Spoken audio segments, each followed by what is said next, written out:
Hello everyone, మా పిల్లల గోల మీకోసం. ఏంద్రా గుడిసెనాలు చుడుతున్నావు? ఎందుకు గుడిసెనాలు చుడుతున్నావు? జీరోనా అది? ఏంటది? సరే, పైన అయితే ఏ రాసినావు, కింద జీరోలు ఎందుకు రాసినావు? ఏ తర్వాత బి కదా రావాలి. First B రాయమ్మా.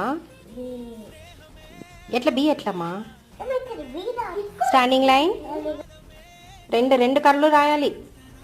ఆ ఒక్క కర్వ్ రాస్తే డి, 2 కర్వ్స్ రాయాలి. బి ఫస్ట్ బి రాయి.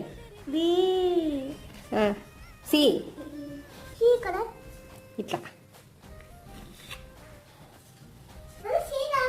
సి రాలేదా? అన్నకు అడిగెళ్ళి చూపిస్తాడు.